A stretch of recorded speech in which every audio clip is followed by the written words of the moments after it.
is a 2x2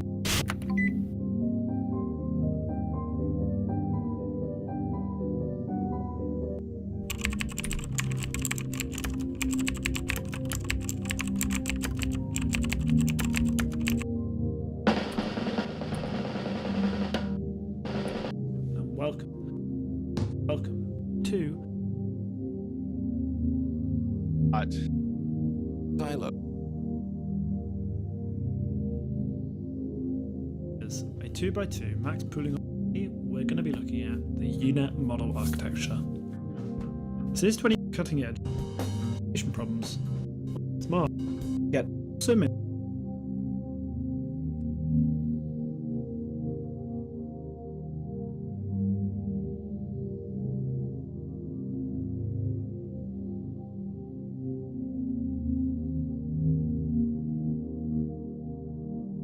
By the filter into which have been serialized medically. Train the network on X to explain how a UNet works, so that it learns to convert the satellite images into segmented images based on handmade ground truth images. Once the network has been trained, we can plug in a new satellite image, UNet work, 5 pixels, and train the network to recreate this ground truth mask. Note that an image is just a matrix with numbers. The numbers have hierarchical features in the image. This convolution presents the background. If you want to classify several different types of objects as foreground, we assign each object type a unique integer in the ground truth mask. For example, 1, 2, 3. We will now use this image to illustrate the basic steps in how a UNet computes a segmented image. We will first use convolution to create a feature map, which extracts local features in the image. This convolution procedure is the same as the one used in convolutional neural networks. I will here use the following filter, also known as a kernel. This filter has 4 weights that will be optimized during the training process. For this simple example, the weights were optimized to the following values. The filter is then placed on top of the image, where we perform a dot product, which means that we multiply the values in the overlapping elements like this.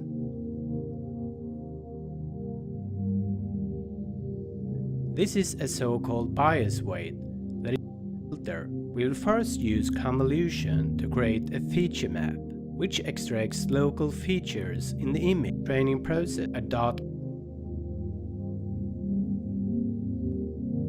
This is a so-called bias weight that is as our image, which can be done if we use padding. To apply this filter activation function, such as activation and an extra column with zeros. Then we can slide the filter one additional step and do the calculations. Then we continue to slide the filter until we have filled the whole feature map.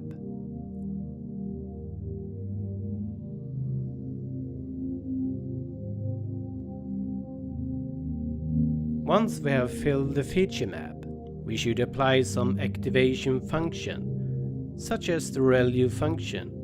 The ReLU function takes a value and returns the maximum value between 0 and the value that we plug in. If we plug in this value here, the function will return the value 0, because 0 is the maximum value out of negative 0.11 and 0. This means that all negative values in the feature map will be set to 0, whereas the positive values will be left unchanged. Next, we perform pooling by using a 2x2 window with a stride length of 2. We'll here use max pooling, which means that we find the maximum value in this window and plug in this value in the so-called pooled feature map. We may here also use padding so that we use all values in the feature map.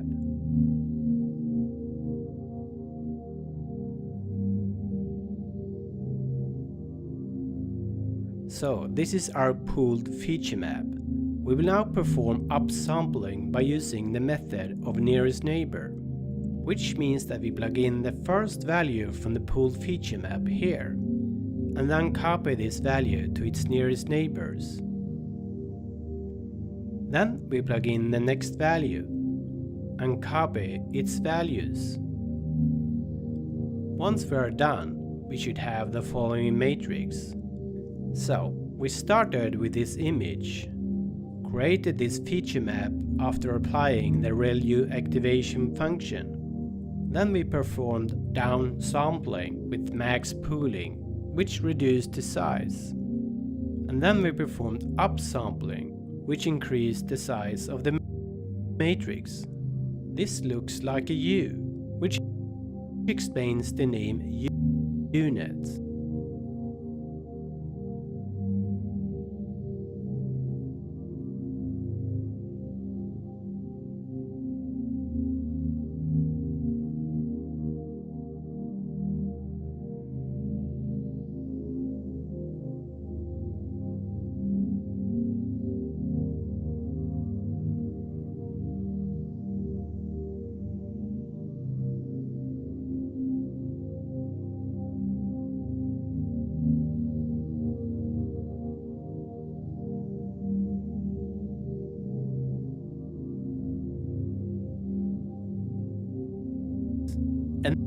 Another step in units is that we perform a skip connection, which means that we concatenate the feature map with the upsampled feature map,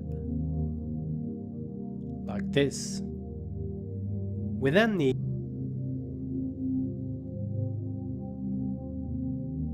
to crop the upsampled feature map so that the two feature maps have the same size. Let's put the two feature maps next to each other. Map U, which explains the name unit.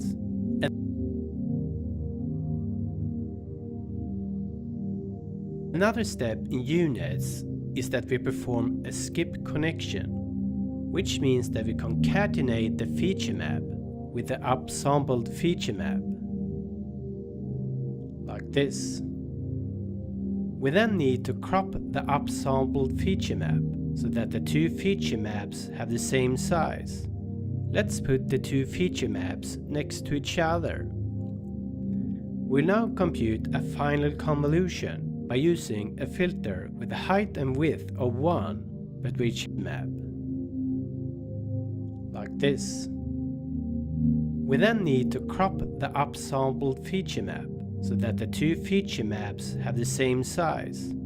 Let's put the two feature maps next to each other. We'll now compute a final convolution by using a filter with a height and width of 1 but which has a depth of 2. This is because we will slide the filter over the two overlapping feature maps. We now do basically the same calculations as before and plug in this sum in the sigmoid activation function to constrain the output values between 0 and 1. Then we plug in this value in the final predicted output matrix.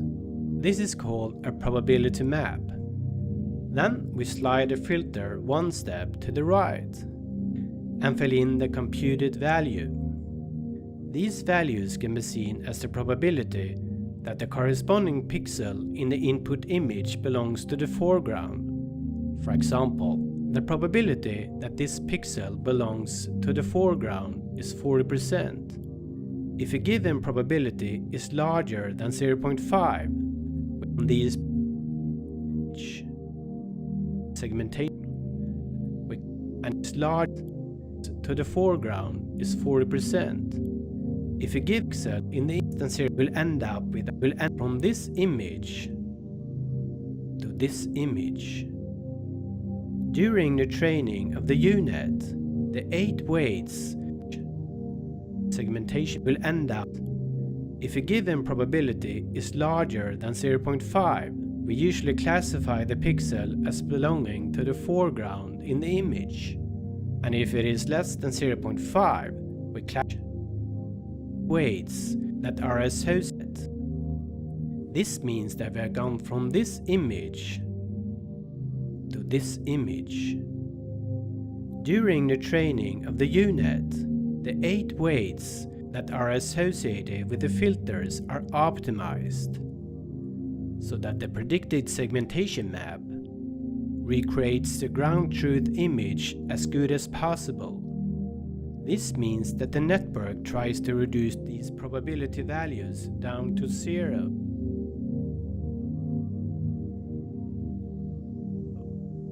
And these probability values up to 1 by changing the values of the weights.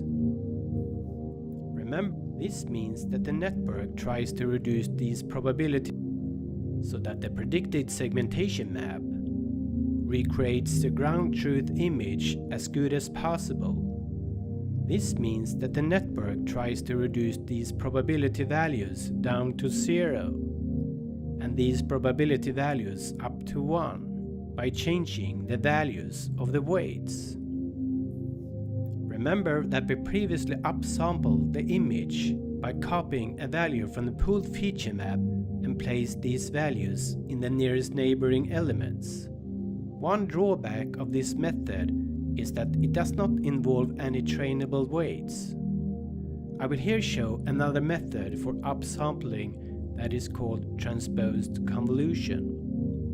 If you use this method, we will get other values performed here. In this case, they used a graph-to-original unit that was published in 2015. So, the network starts with an image.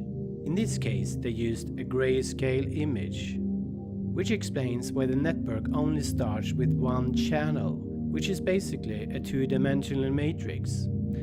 However, units works fine also for color images that have 3 channels.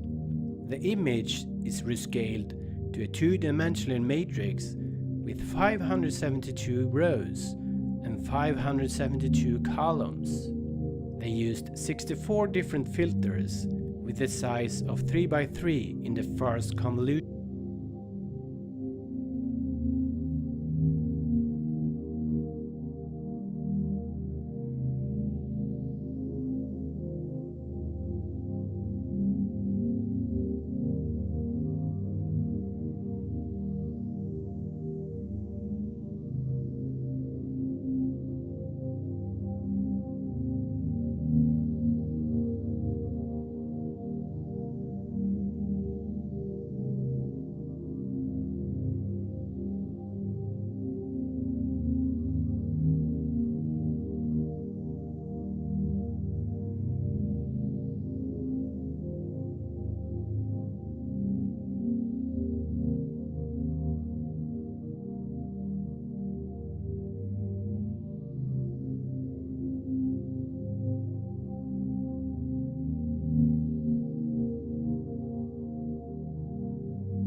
Step.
network will therefore result in 64 different feature maps after the first convolution.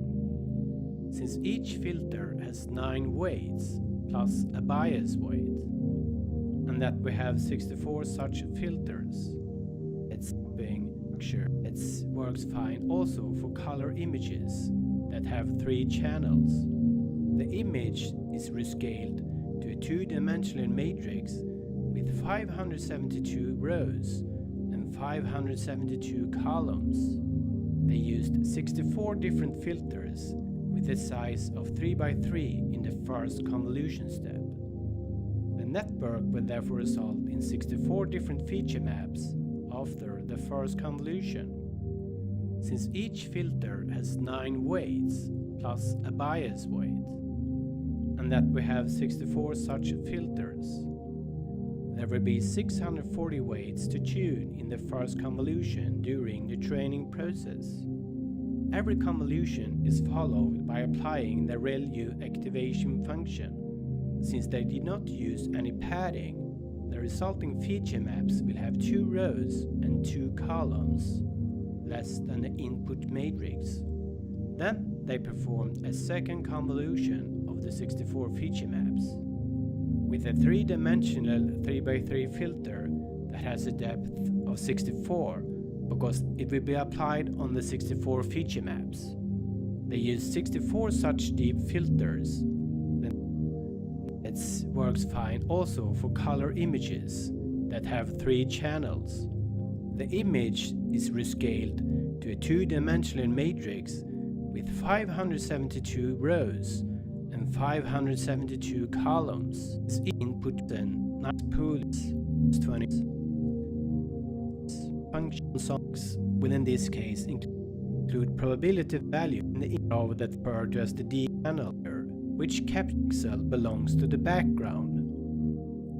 However, if you instead use the sigmoid activation function that we used in our simple example, we will only get one output channel, which is enough if you have a binary outcome. This channel will therefore only contain probability values that a certain pixel depth. This